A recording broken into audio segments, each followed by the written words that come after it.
ನಮಸ್ಕಾರ ಸ್ನೇಹಿತರೆ, grow Kannada YouTube ಚಾನಲ್ಗೆ ತಮ್ಮೆಲ್ಲರಿಗೂ ಮತ್ತೆ ಸ್ವಾಗತ. ನನ್ನ ಹೆಸರು ನಟರಾಜ್ ಮಾಡುವುದೇ ಅಂತ. ಸ್ಟಾಕ್ ಮಾರ್ಕೆಟು ಇವತ್ತಿನ ಮಟ್ಟಿಗೆ ಆಲ್ ಟೈಮ್ ಹೈಲಿ ರನ್ ಆಗ್ತಾ ಇರುತ್ತೆ. ಸೊ ತುಂಬ ಈ ಒಂದು ಕೋವಿಡ್ ಆದ ತಕ್ಷಣ ಸುಮಾರು ಒಂದು ಒಳ್ಳೆಯ ರಿಕವರಿ ಕಂಡು ಬರುತ್ತೆ ನಮ್ಮ ಮಾರ್ಕೆಟಲ್ಲಿ. ಹಾಗಾಗಿ ಏನಪ್ಪ ಅಂದರೆ ಈ ಥರ ಒಂದು ಸಮಯದಲ್ಲಿ ಯಾವುದೇ ಒಂದು ಕಂಪನಿನ ತೊಗೊಂಡು ನೋಡೋದಾದ್ರೂ ನಮಗೆ ಪಿ ರೇಷಿಯೋ ಜಾಸ್ತಿ ಇದೆ ಅಂತ ಅನಿಸುತ್ತೆ. ಸೊ ಸುಮಾರು ಜನ ಏನು ಅನ್ಕೊಳ್ತಾರೆ, ಲೋವರ್ ಪಿ ಇರತಕ್ಕಂಥ ಸ್ಟಾಕ್ಸ್ಗಳಲ್ಲಿ ಮಾತ್ರ ಹೂಡಿಕೆ ಮಾಡಬೇಕು ಅಂತ ಹೇಳ್ಕೊಂಡು ಇದು ರಿಲೇಟೆಡ್ ಸುಮಾರು ರೀತಿಯ ಎಜುಕೇಷನಲ್ ವಿಡಿಯೋಸ್ಗಳನ್ನು ನಾವು ಮಾಡಿ ಹಾಕಿದ್ದೀವಿ. ಏನಪ್ಪ ಅಂದರೆ ಯಾವುದೇ ಒಂದು ಕಂಪನಿಯನ್ನು ಒಂದು ಲೋವರ್ ಪಿ ಬೇಸಿಸಲ್ಲಿ ಅದು ಅಂಡರ್ ವ್ಯಾಲ್ಯೂ ಆಗಿದೆ ಅಥವಾ ಅದು ಕಡಿಮೆ ಪ್ರೈಸಿಗೆ ಸಿಗ್ತಾ ಇದೆ ಅಂತ ತಿಳ್ಕೊಳ್ಳೋದಲ್ಲ, ಬೇರೆ ಫ್ಯಾಕ್ಟರ್ಸ್ಗಳನ್ನು ಕೂಡ ಅರ್ಥ ಮಾಡ್ಕೊಳ್ಳೋದು ತುಂಬ ಇಂಪಾರ್ಟೆಂಟ್ ಆಗಿರುತ್ತೆ ಅಂತ ಹೇಳ್ಕೊಂಡು. ಸೊ ಈ ಥರ ಸಿಚುವೇಷನಲ್ಲಿ ಯೂಶ್ವಲಿ ಮೋಸ್ಟ್ ಆಫ್ ದ ಸ್ಟಾಕ್ಸ್ಗಳು, ಚೆನ್ನಾಗಿರೋ ಸ್ಟಾಕ್ಸ್ಗಳು ಹೈಯರ್ ಪಿ ಯಲ್ಲಿ ಟ್ರೇಡ್ ಆಗ್ತಾ ಇರುತ್ತೆ. ಈ ರೀತಿಯಾದಂತಹ ಸಮಯದಲ್ಲಿ ಯಾವ ರೀತಿ ಒಂದು ಬೆಟರ್ ಡಿಸಿಷನ್ಸ್ನ ತಗೊಳ್ಳೋದಪ್ಪ, ಇದರ ರಿಲೇಟೆಡ್ ಒಂದು ಇಂಟರ್ವ್ಯೂನ ಮಾಡಿದ್ರು ಪೀಟರ್ ಲಿಂಚ್ ಅನ್ನೋ ಒಬ್ಬ ವ್ಯಕ್ತಿಯ ಬಗ್ಗೆ. ಇವರು ಅಮೆರಿಕನ್ ಇನ್ವೆಸ್ಟರ್ ಆಗಿರ್ತಾರೆ, ಹಾಗೆ ಒಬ್ಬ ದೊಡ್ಡ ಫಂಡ್ ಮ್ಯಾನೇಜರ್ ಇವರು ಕೂಡ.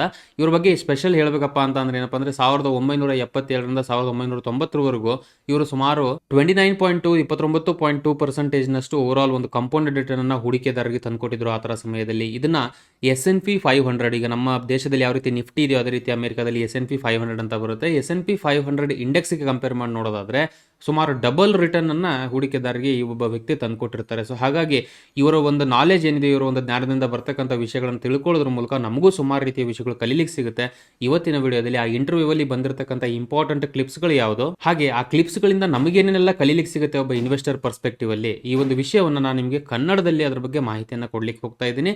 ಮುಂದುವರೆದಕ್ಕಿಂತ ಮುಂಚೆ ಇನ್ ಕೇಸ್ ನೀವೇನಾದರೂ ಮೊದಲನೇ ಬಾರಿಗೆ ನಮ್ಮ ವಿಡಿಯೋಸ್ಗಳನ್ನು ನೋಡ್ತಾ ಇದ್ರೆ ಚಾನಲ್ನ ಸಬ್ಸ್ಕ್ರೈಬ್ ಮಾಡ್ಕೊಳ್ಳಿ, ಹಾಗೆ ಬೆಲ್ ಐಕಾನ್ ಕೂಡ ಕ್ಲಿಕ್ ಮಾಡಿ. ನಮ್ಮ ಕಡೆಯಿಂದ ನಿಮಗೆ ರೆಗ್ಯುಲರ್ ಅಪ್ಡೇಟ್ಸ್ ವಿತ್ ಪ್ರಿಯಾರಿಟಿ ಸಿಗಬೇಕು ಅಂದ್ರೆ.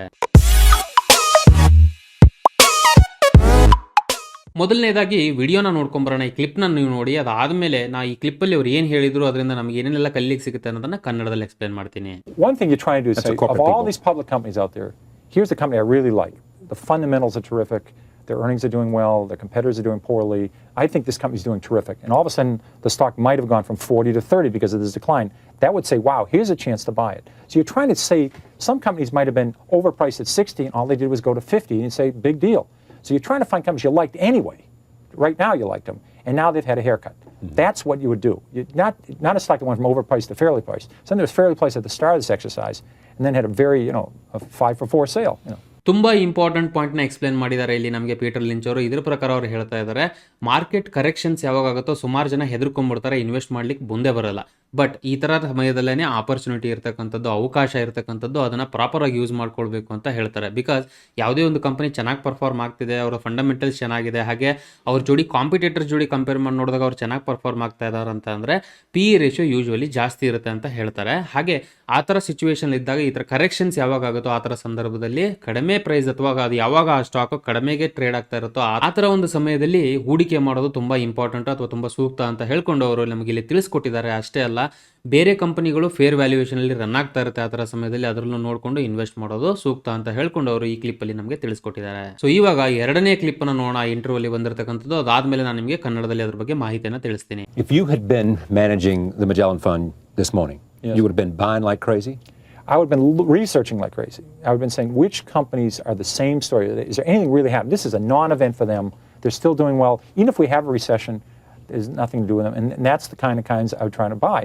But let's say if a company, just think of it, this as being, you say to yourself, I think this company's going to earn something in the future. If it's already discounting that, if it's selling at a huge multiple, you say, it has to work. And then it's only going to stay even. So you have to say to yourself, if I'm right, how much am I going to make? If I'm wrong, how much am I going to lose? That's the risk-reward ratio. In Stock Shop, we talk about, if I'm right, I hope I'm going to double, triple my money. If I'm wrong, maybe I'll lose 30, 40%. That's a favorable ratio. If you say, if I'm right, the stock's not going to go up, it's already discounting terrific things. If discounting terrific things are already in the stock, I don't want to own Okay, it. so this morning you get up and you go in and you look at those companies that fit that you know something about. You have to have an edge. I mean, let's say the cement industry goes from crummy to semi-crummy to fairly good. Yeah. The stocks are going north. Right. You're going to make money. That's the industry you know. What if you know the publishing industry? Some people you have an edge. You work. I mean, what if you last 30 years you worked in the restaurant industry? You would have seen Taco Bell. Right. You would have seen Sbarro's. Right. You would have seen Pizza Hut. You would have seen Chili's. You would have seen these companies doing very well. You should have bought those instead of trying to buy biotechnology stocks you know nothing about. I mean, I know nothing about local area networking. A lot of people are buying this Cisco. They're buying the equipment, saying, we're going to route together all these peripherals and put together the servers. Well, but that's not a bad buy because they own a huge percentage of their market. But they're saying only a few people had them. I said, my God, if it works for us, other people will try it, then colleges will try it, high schools will try it, then it'll go overseas. They knew they were early in the ball game. Right. And they should have been buying that company instead of out buying something they don't know anything about, some oil drilling company. I mean, people have this tendency to always buy something they don't. All you need is a few, Charlie, all you need is a few good stocks. Yeah, but this is your song. This has been your song for a long time. But Only here's the buy point. what you know. No, but people are waking up in the morning and say, there's 5,000 companies out there. Which one should I buy? The average person ought to be able to follow 4 or 5 companies. They ought to be able to lecture on them. So ಈ clip ಅಲ್ಲಿ ತುಂಬಾ important point ನ mention ಮಾಡಿ ಹೇಳ್ತಾರೆ ನಮಗೆ ಇಲ್ಲಿ Peter Lynch ಅವರು. ಯಾವುದೇ ಒಂದು ಹೂಡಿಕೆಯನ್ನು ನಾವು ಮಾಡ್ತಾ ಇದೀವಿ ಅಂತ ಅಂದಾಗ ಅದ್ರ ಹಿಂದೆ ಒಂದು ಡೀಟೇಲ್ಡ್ ರಿಸರ್ಚ್, ಡೀಟೇಲ್ಡ್ ಅನಾಲಿಸಿಸ್ ನಾವು ಮಾಡಿರಬೇಕು ಅಂತ ಹೇಳ್ಕೊಂಡು, ಯೂಶುವಲಿ ನಾನು ಆಲ್ರೆಡಿ ಹೇಳಿರೋ ಪ್ರಕಾರ ಹೈಯರ್ ಪಿ ಎಲ್ ಇದೆ ಅಥವಾ ಹೈ ಪಿ ಎಲ್ ರನ್ ಆಗ್ತಾ ಇದೆ ಯಾವುದೊಂದು ಕಂಪನಿ ಅಂತ ಅಂದ್ರೆ ಅದರ ಫ್ಯೂಚರ್ ಗ್ರೋತ್ ಅನ್ನು ಆಲ್ರೆಡಿ ಡಿಸ್ಕೌಂಟ್ ಮಾಡಿದೆ ಅದರ ಪ್ರೈಸ್ ಅಲ್ಲಿ ಅಂತ ಅರ್ಥ. ಅಂದ್ರೆ ಫ್ಯೂಚರ್ ಗ್ರೋತ್ ಯಾವ ರೀತಿ ಇದೆಯೋ ಆ ಕಂಪನಿದು ಅದನ್ನ ಆಲ್ರೆಡಿ ಎಕ್ಸ್ಪೆಕ್ಟೆಡ್ ಏನು ಗ್ರೋತ್ ಇದೆಯೋ ಅದನ್ನ ಪ್ರೈಸ್ ಅಲ್ಲಿ ಏರಿಕೆಯನ್ನು ತಂದಿರ್ತಾರೆ ಇನ್ವೆಸ್ಟರ್ಸ್ಗಳು.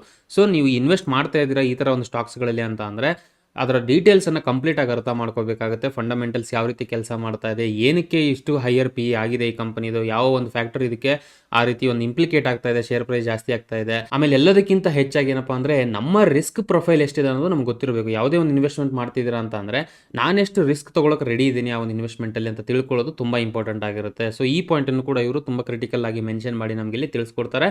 ನಮ್ಮ ರಿಸ್ಕ್ ಪ್ರೊಫೈಲ್ ನ ಅರ್ಥ ಮಾಡ್ಕೊಂಡು ಆ ರಿಸ್ಕ್ ಪ್ರೊಫೈಲ್ ಪ್ರಕಾರ ಈ ತರ ಹೈಯರ್ ಪಿ ಸ್ಟಾಕ್ಸ್ ಗಳಲ್ಲಿ ಹೂಡಿಕೆ ಮಾಡಬೇಕು ಅನ್ನೋ ಒಂದು ವಿಷಯವನ್ನ ಈ ಕ್ಲಿಪ್ ಅಲ್ಲಿ ನಮಗೆ ಪೀಟರ್ ಲಿಂಚ್ ಅವರು ತಿಳಿಸ್ಕೊಟ್ಟಿದ್ದಾರೆ. What you're saying to people today about the future of the market over the near term is what? What's your feeling? We can take I got to buy business we can about... take a coin out and flip it. I have no idea what the next 1,000 points is going to do. The next 6,000 points is going to be up. The next 14,000 points is going to be up. The next 20,000 points is going to be up. But you don't know what the next 1,000 is going to be. It Nobody could be down, does. could be up. Nobody does. And it's futile to try and guess it. Corporate profits will be a lot higher 10 years from now. They'll be a lot higher 20 years from now. That's what you got to rely on. Microsoft didn't exist 20 years ago. Staples didn't exist 20 years ago. Federal Express didn't exist 20 years ago. New companies will come along. That's what makes Cisco stocks didn't go up. exist 20 years ago. That's what makes Amgen has 2 $1 billion drugs. They didn't exist 20 years ago.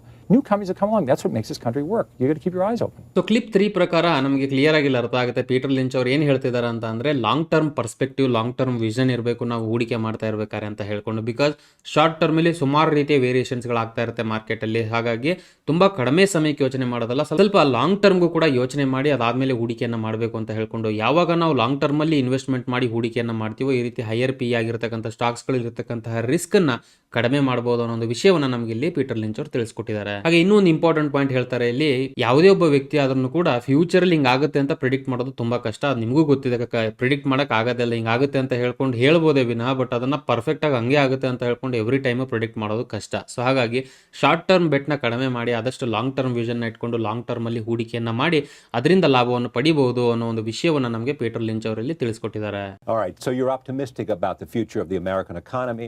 Earnings potential for most well-run companies will do all right. But people have to understand we've had 9 recessions since World War II. We'll have other recessions. But we're not in one now. But we may have one in the future, and don't get worried about it. It will have one. Sometime it'll happen, and no one will tell you when it's going to happen. It's just, Well, but won't the fundamentals tell you? no, you'll find out after the fact. All of a sudden you'll notice orders slowing, prices get more competitive, then earnings are down. I mean, usually you find out after the fact. No one declare. Everybody's been saying we're going to have a recession for 5 years. It just hasn't happened. It's great to see you. I hope Okay, you'll Charlie. come back anytime. Well, ಇವತ್ತಿನ ಕೊನೆ important point, ಕೊನೆಯ ಈ ಒಂದು clip ಮೂಲಕ ನಮ್ಗೆ ಅರ್ಥ ಮಾಡ್ಕೊಳ್ಳೋದೇನಪ್ಪ ಅಂತ ಅಂದ್ರೆ, ಇಲ್ಲಿ ಯಾವಾಗೆಲ್ಲ ಮಾರ್ಕೆಟ್ ರೆಸೆಷನ್ ಬರುತ್ತೋ ಅಥವಾ ಕ್ರಾಶ್ ಆಗುತ್ತೋ ಮಾರ್ಕೆಟ್ ಅಲ್ಲಿ ಪ್ಯಾನಿಕ್ ಆಗುವಂತಹ ಅವಶ್ಯಕತೆ ಇರಲ್ಲ. ಏನಕ್ಕೆ ಅಂತ ಅಂದ್ರೆ, ಮುಂಚೆ ಆದರೆ ಇನ್ವೆಸ್ಟ್ಮೆಂಟ್ ಈ ಥರ ಆಪ್ಷನ್ಸ್ಗಳು ಜನಕ್ಕೆ ಗೊತ್ತಿರಲ್ಲ, ಭಯ ಪಟ್ಕೊಳ್ತಾ ಇದ್ರು. ಬಟ್ ಇವತ್ತಿನ ಮಟ್ಟಿಗೆ ಸುಮಾರು ಎಜುಕೇಷನ್ ಜನಕ್ಕೆ ಸಿಗ್ತಾ ಇದೆ ಇನ್ವೆಸ್ಟ್ಮೆಂಟ್ ರಿಲೇಟೆಡ್. ಯಾವಾಗೆಲ್ಲ ಈ ಥರ ಕ್ರಾಶಸ್ ಆಗುತ್ತೋ ಅದು ಒಂದು ಅವಕಾಶವಾಗಿ ನೋಡಬೇಕೇ ವಿನಃ ನಾವು ಅದನ್ನ ಒಂದು ಅವಘಡವಾಗಿ ನೋಡೋದು ಕಡಿಮೆ ಮಾಡಬೇಕು ಅಂತ ಹೇಳ್ಕೊಂಡು. ಸೊ ಸ್ವಲ್ಪ ಅಡಿಷನಲ್ ಕ್ಯಾಶ್ ಇತ್ತು ಅಂತಂದ್ರೆ ಆ ಥರ ಸಮಯದಲ್ಲಿ ನೀವು ಒಳ್ಳೊಳ್ಳೆ ಕಂಪನಿಗಳ ಮೇಲೆ ಹೂಡಿಕೆ ಮಾಡೋದ್ರಿಂದ ನಿಮ್ಮ ಒಂದು ಇನ್ವೆಸ್ಟ್ಮೆಂಟ್ ಇಂದ ಬರ್ತಕ್ಕಂಥ ರಿಟರ್ನ್ ಅನ್ನ ಇನ್ನೂ ಜಾಸ್ತಿ ಮಾಡಬಹುದು ಅನ್ನೋ ಒಂದು ವಿಷಯವನ್ನು ಕೂಡ ಇವರು ಬಹಳ ಕ್ರಿಟಿಕಲ್ ಆಗಿ ನಮಗೆ ಇಲ್ಲಿ ತಿಳಿಸ್ಕೊಡ್ತಾರೆ. ತುಂಬಾ ಇಂಪಾರ್ಟೆಂಟ್ ಪಾಯಿಂಟ್ ಇದು. ಸುಮಾರು ಜನ ಹೆದರ್ಕೊಂಡ್ಬಿಡ್ತಾರೆ ಈ ತರ ಒಂದು ರೆಸಿಷನ್ ಕ್ರಾಶ್ ಆದಾಗ. ಬಟ್ ಆ ತರ ಹೆದರ್ಕೊಳ್ಳದೇನೆ ಪ್ರಾಪರ್ ಆಗಿ ಒಂದು ಥರೋ ರಿಸರ್ಚ್ ಮಾಡಿ ಒಳ್ಳೊಳ್ಳೆ ಕಂಪನಿಗಳ ಮೇಲೆ ಹೂಡಿಕೆ ಮಾಡಿದಾಗ ನಮ್ಗೆ ಒಂದು ಒಳ್ಳೆಯ ಬೆನಿಫಿಟ್ ಮಾರ್ಕೆಟ್ ಇಂದ ಸಿಗುತ್ತೆ ಅನ್ನೋ ಒಂದು ವಿಷಯವನ್ನ ಪೀಟರ್ ಲಿಂಚ್ ಅವರು ತಿಳಿಸ್ಕೊಟ್ಟಿದ್ದಾರೆ ನಮಗೆ ಇಲ್ಲಿ. ವೆಲ್, ಇಲ್ಲಿವರೆಗೂ ಸುಮಾರು ವಿಷಯಗಳನ್ನ ನಾವು ಅರ್ಥ ಮಾಡ್ಕೊಂಡಿದ್ವಿ. ಪೀಟರ್ ಲಿಂಚ್ ಆಗ್ತಾ ದ ಗ್ರೇಟ್ ಇನ್ವೆಸ್ಟರ್ ಕಡೆಯಿಂದ ನಮಗೆ ಸುಮಾರು ವಿಷಯಗಳು ತಿಳಿಲಿಕ್ಕೆ ಸಿಕ್ಕಿದೆ ಇವತ್ತಿನ ವಿಡಿಯೋದಲ್ಲಿ. ನಾನು ಕೊಟ್ಟಿರ್ತಕ್ಕಂಥ ಮಾಹಿತಿ ನಿಮ್ಗೆ ಇಷ್ಟ ಆಗಿದೆ ಅಂತ ಭಾವಿಸ್ತೀನಿ. ಇಷ್ಟ ಆದಲ್ಲಿ ವಿಡಿಯೋನ ಲೈಕ್ ಮಾಡಿ.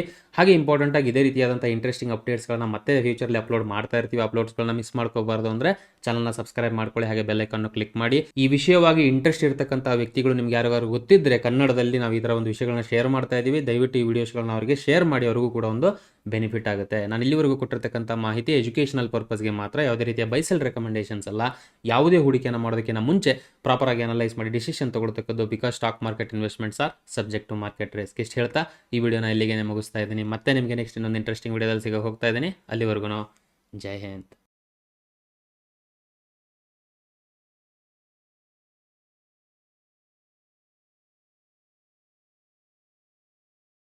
Investment in securities market are subject to market risks. Read all the related documents carefully before investing. Please read the risk disclosure documents carefully before investing in equity shares, derivatives, mutual fund, and or other instruments traded on the stock exchanges.